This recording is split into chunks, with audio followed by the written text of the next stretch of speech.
सो पहले एक mystery thriller, फिर एक पॉलिटिकल ड्रामा और अब टाइम ट्रेवल। समय के साथ इस सीरीज ने कभी अपने फैंस को हैरान करना नहीं छोड़ा। Season by season number of hard hitting bangers और उनके वेट बढ़ते ही गए। कभी कभी मैं खुद भी हैरान हो जाता हूँ, कोई एक मीडियम ऑफ एंटरटेनमेंट आपको कितने सालों तक एंगेज रख सकता है? 2 दिन, 2 महीने, 2 साल या 11 साल? जी हाँ, अटैक ऑन टाइटन का पहला चैप्टर 2009 में पब्लिश हुआ था। और नहीं, मैं इस सीरीज को उतने टाइम से फॉलो नहीं कर रहा। मैं तो उस समय छोटा भीम और बेंटेन जैसे शोज ही देखा करता था, क्योंकि यार back then I was only 9 years old। But अब मैं बड़ा हो गया हूँ और सिर्फ एडल्ट शो, आई मीन बड़े लोगों वाले शोज देखता हूँ। एओटी की बात करें तो जितना मैंने सुन रखा है, इसके पहले 2 सीजन लाइमलाइट में तो आए थे, बट इसके 3rd सीजन ने खुद के साथ पूरे एनीमे मीडियम को मेंशन किया and now it has almost replaced Death Note in terms of gateway to anime. ये एक ऐसा शो है जिसे एक स्टार्टर से लेके फुल फ्लेज्ड वीब हर को एंजॉय और सेलिब्रेट कर सकता है। It is truly one for all. Recently anime में 5 वाला एपिसोड एयर किया गया which as expected blew everyone's mind. अपना प्रोटैगनिस्ट स्लैश एंटागनिस्ट एरन और उसके ओने-चान टाइम में जहां जब मन किया वहां जाते हुए दिखे, और एरन ने तो लिटरली पास्ट में जाकर अपने मरे हुए पिता को मैनिपुलेट किया ताकि आगे जो होना चाहिए वो ही हो और उसी के हिसाब से हो। सो एरन ऐसा कैसे कर पाया, इसे समझने के लिए हमें पाथ्स को थोड़ा समझना होगा। सो ये पाथ्स अपने आप में एक अलग डायमेंशन है जो स्पेस और टाइम से अलग एग्जिस्ट करता है, और इनका अर्थ पे टाइटन की पावर आने से कोई लेना देना है या नहीं ये तो अनक्लियर है। बट ymir जो इन टाइटन पावर्स की पहली इनहेरिटर थी, उसे मरने के बाद इन पाथ्स का एक्सेस मिला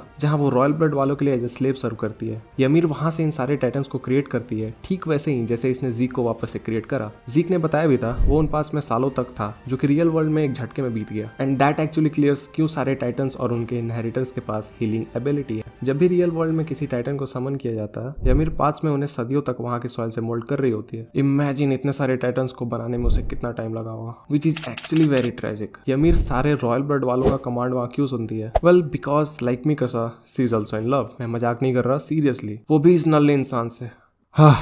I never felt this single in my entire life.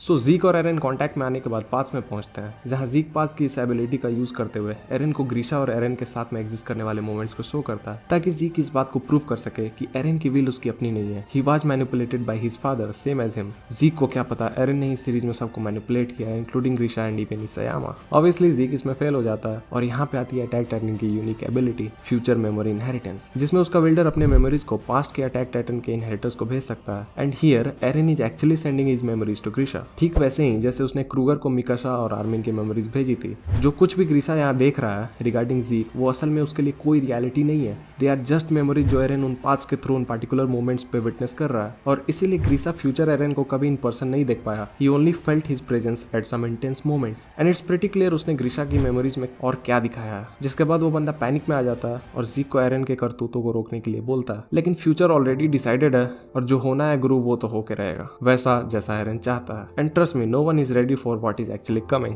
Part 2 is actually good in terms of animation and creativity, जो कि Part 1 में थोड़ी लैक कर रही थी। सो मापा से उम्मीदें बढ़ गई हैं और उन पे भरोसा भी है। They will eventually find a way to show rumbling in a decent way. तब तक सुपर संडे एंजॉय करो यार। वीडियो यहीं पे खत्म होती है। अगर तुम्हें मेरा काम पसंद आया हो तो लाइक और सब्सक्राइब करने के बारे में एक बार जरूर विचार कर लेना। तब तक के लिए अपन चल। This is an enthusiast, peace out.